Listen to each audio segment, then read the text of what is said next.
Isang mabiyaya at masaganang araw po sa ating lahat. Ako po ang inyong lingkod, tagapanood TV. Welcome back po dito sa ating YouTube channel at Facebook page. Ngayong araw po ang ating pag-uusapan at bibigyan ng komento, reaction, opinion ay ang balitang ama ni Carlos Yulo na si Andrew Yulo nakiusap na wag husgahan ang kanyang asawa. At ito po ay galing sa channel ni Showbiz Trend Update. Ilalagay ko po yung link ng kanyang channel sa description para mabisita nyo po at masuportahan na rin. At sa mga bagong napadaan lang po dito sa ating channel, huwag nyo po sanang kalimutan na mag-subscribe. Hit nyo na po notification bell para lagi po kayong updated sa mga bago pang video na ating ilalabas. Share, like, and comment din po kayo mga tagapanood. Ating yung babasahin at pupusuan. Kaya naman wag na natin patagalin to. Simulan na po natin. Let's do this! Welcome back sa aking channel. Ama ni Carlos Yulo na si Mark Andrew Yulo nakiusap na huwag ipahiya at akusahan ng kanyang asawa na magnanakaw. Hiniling niya na mag-usap silang mag-ina at magkaayos na. Panuurin at pakinggan ang buong detalye.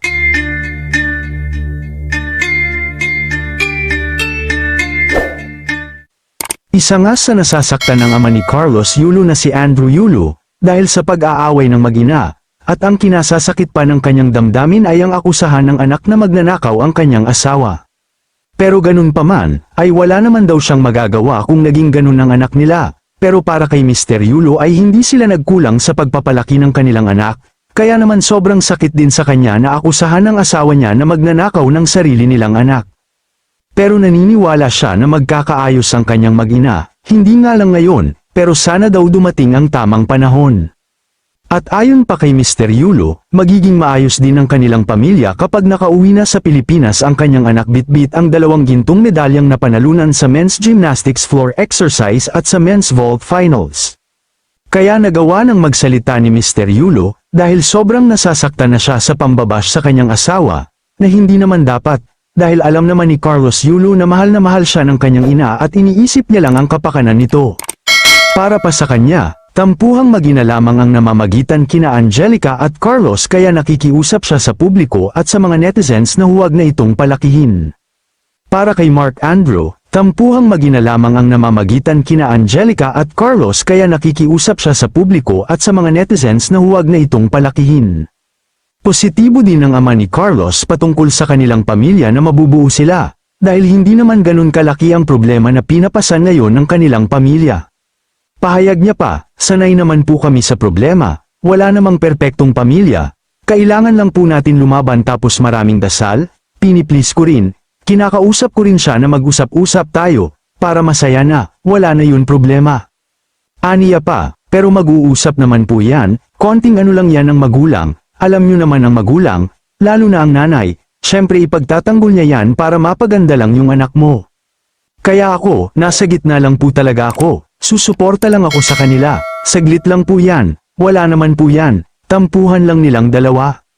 Pagbabahagi pa ng ama ni Carlos, ayaw lang ng nanay niya na mapahamak siya, balang araw mawalan ka, kailangan niyang ingatan kung ano yung mayroon siya ngayon, kasi galing kami sa wala siguro gusto lang ng nanay niya na baka mawalan ka ng pera, ganun, pinakausap din ni Mr. Yulo na, huwag na magsalita o mag-post si Carlos na hindi magaganda tungkol sa kanilang pamilya, lalong-lalo na sa kanyang ina na nag-aruga, nagmahal at nag-alaga sa kanya ng mahabang panahon.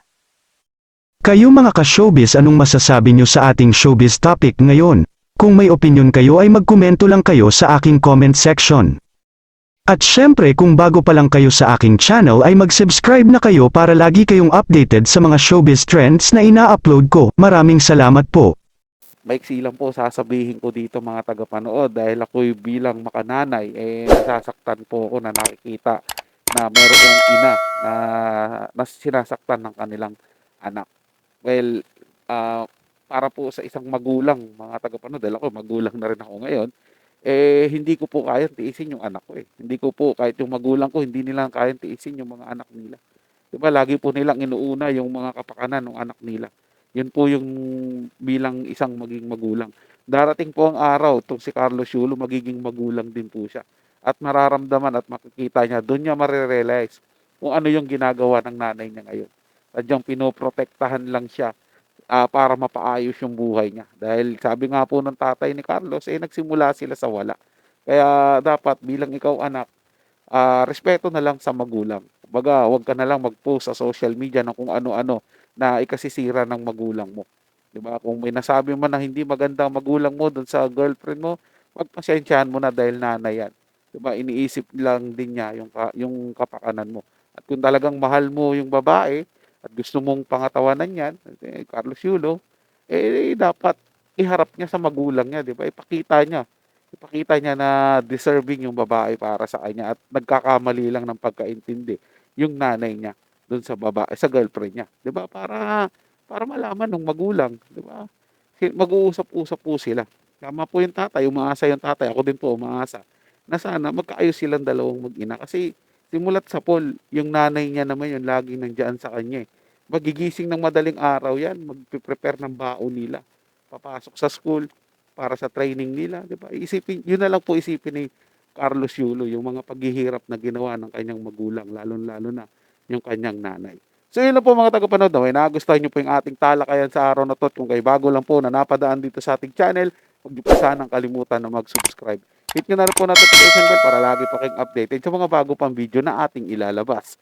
Share, like, and comment din po kayo mga tagapanood. Atin yung babasahin at pupusuan. So hanggang sa muli po, ito yung Tagapanood TV.